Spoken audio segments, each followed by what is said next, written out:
একজনের এক নাতি আর এক নাতি ওইতে তো চাই না আমার দিয়া কোয়া হ্যাঁ তাই দুটোটা ছোট ছোট একটার বয়স 1.5 বছর 2 বছর আর একটার বয়স 3 বছর এরকম আর কি পিডাপিডি তো এই যেটা নাতি হেডে একটা লাল হুতা লইয়া গিয়া দাদারে কই দাদা আমারলে বাঞ্চা দাও কি কই দাদা আমারলে বাঞ্চা দাও মানে ওই হুতাটা বাইন্দা দিব তাই কি করবো দাদা ও আবার মনে করেন একেবারে কম না ও করছে কি ওই যে নুনু তার আগার মধ্যে বাইন্দা দিছে অনেক খালি খেলায় টান দেয় এমনি এমনি টানে আর খেলে বুঝলেন নি এখন ওই নাতিনে দেখেও একটা লাল হুতা লয়ে গেছে না যা যা আমার লেও বাইন্দা যাও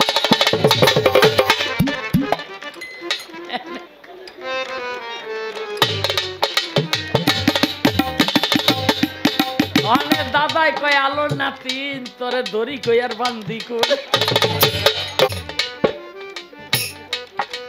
সার্টিফিকেটটা দিলাম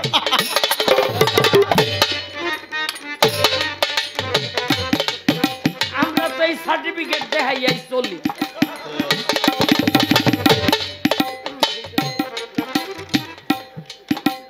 হ্যাঁ চাচা এলো ওই যে রেল লাইনের গেটম্যান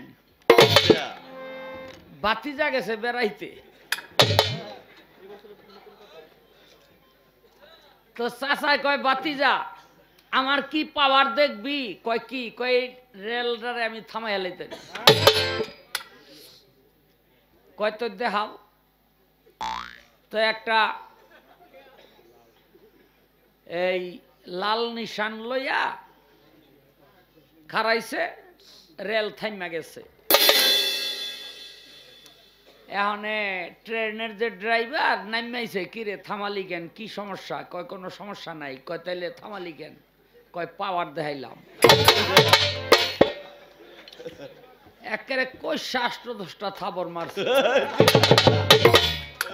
ওই গিয়ে পাওয়ার দেখায় যে মাইরা রেল লইয়া জায়গা তো বাতি যায় কয় চাচা তো হ্যাঁ যে আপনারা মারলো কয় বেটা আমার পাওয়ার আমি দেখাইছি হ্যার পাওয়ার হ্যাঁ দেখাইল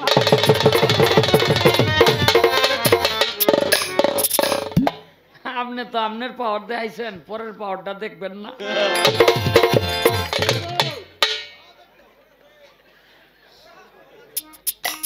দুই বন্ধু পাশের রাজ্যে বেড়াইতে গেছে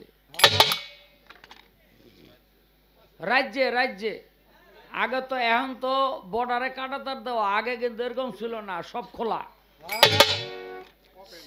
তো গিয়া দেখে ওই পাশের রাজ্যে ওই তেলের দাম আর ঘিয়ের দাম এক দাম তো এক বন্ধু কয় দোস্ত আমি বউলে এই দেশে আয় পড়ব আইছে বাড়িতে বউলে রওনা দিছে তো বন্ধু কয় বন্ধুরে তুই ওই দেশে যাইস না কয় কেন কয় যেই দেশে তেলের দাম আর ঘিয়ের দাম এক দাম ওই দেশে বিচার নাই কয় না আমি যাম ওই তেল খামু কি আরে ঘি খামু হ্যাঁ বউলে গেছে যাইতে যাইতে পেরেশান ওই রাজ্যের মধ্যে গিয়া এক গাছতলা ঘোড়া বাইন্দা একটু বিশ্রাম নিতেছে গেছিল ঘোড়াই ঘুরে আগে তো গাড়ি আসছিল না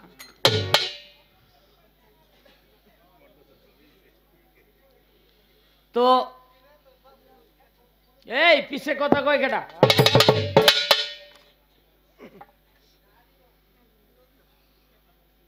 তো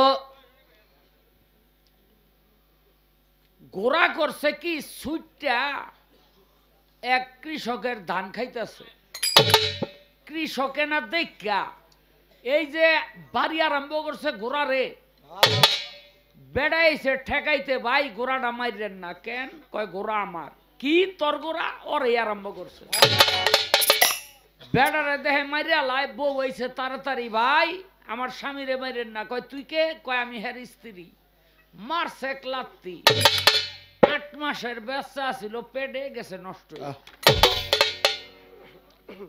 বেড়াই কয় এত অত্যাচার আমি সহ্য করুম না, গিয়া রাজার কাছে বিচার দিছে। হুজুর কয় কি?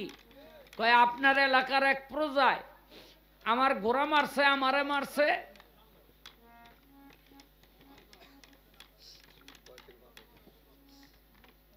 তো আমার স্ত্রীরও মারছে।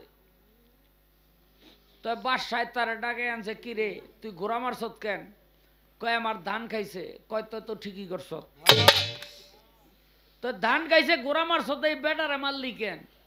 কয় বেটারে মারুম না, আমি ওর ঘোড়া মারি ওয়াইছে ঠেকাইতে। কয় ঠেকাইতে আইলে তো মারবই, বিচার উচিত না?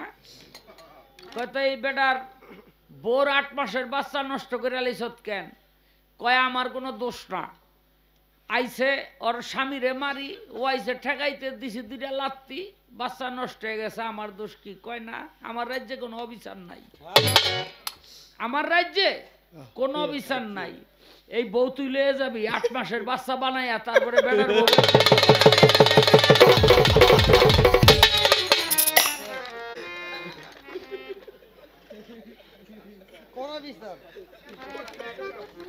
আমি আজকে ওই রকম বিচারে ভরে গেছি, পালা দিল নারী পুরুষ, খালি মামা কইয়া কান্দে। তা মামা কইয়া কানলে আমি বাবা হইতারি না?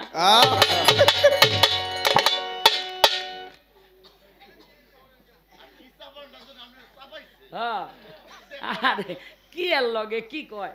কয় কি জিতছে এক জায়গা দিয়া, কয় মায়ের নামে হাসরের দিন ডাকবো, দেহ বাবার চিহ্ন থাকবো না। কি কইছে না? হাসরের দিন মায়ের নামে ডাকবো। আরে কি কয়, এক সেরা রে, এক সেরার বাপে খালি নীতি মারে। সেরা এলো মানে জিত করে আজকার জীবন রাখুন না, পাহাড়ে গিয়া উঠছে, মরে যাবো। ওখানে আবার এক সাধু বাবা হইলো, ধ্যান করে। সাধু বাবাই কয়, কিরে তুই বাচ্চা মানুষ হেনাইছত কেন? কয় মরে যাইতে। কয় কেন? আমার বাপে নীতি মারে, এলে মরে যাবো। কয় তোর মরণের দরকার নাই, তোরে যদি মারতে আহে তোর আমি দোয়া দিয়া দিলাম, তোর বাপেরে মরতে গেলে মরে যাইব। হ বাড়িতে আইছে, এই এতক্ষণ আসিলি কই? কই আই মাইরে আরম্ভ করছে। তো শ্যামরাই কয়, দেহ বাবা আমারে মাইরো না, আমি মরতে গেলে কিন্তু তুমি মরে যাইবা। হ্যাঁ, কয় কি? আমি তুই মরতে গেলে আমি মরে যাবো? আরো মাইরে আরম্ভ করছে। সারা টিকতে না বইরা কয়, বাবা তুমি মরে যাও, বাপে তো আর মরে না। আরে বাপে মরে না কেন? পাশের বাড়ি থেকে বেডি সিক করে আরম্ভ করছে। হায় হায়, আমার স্বামী দবিরুদ্দিন দি মরে গেল। সাধু তো দোয়া দিছে ওর বাপ মরবো, ওর বাপ যেটা সেটা ঠিকই পড়ছে।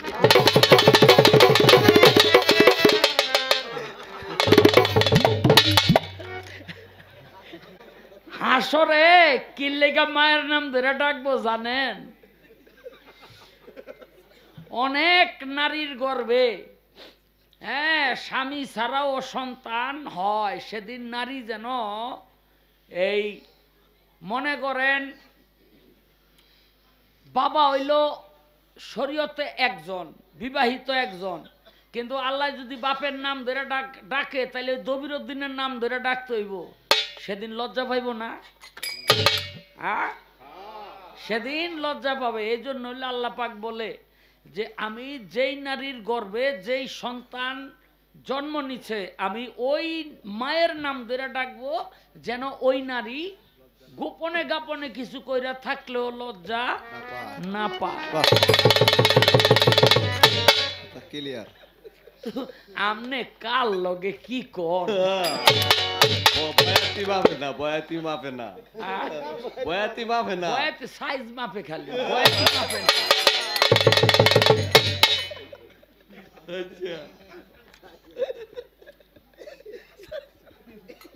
আমারে কয়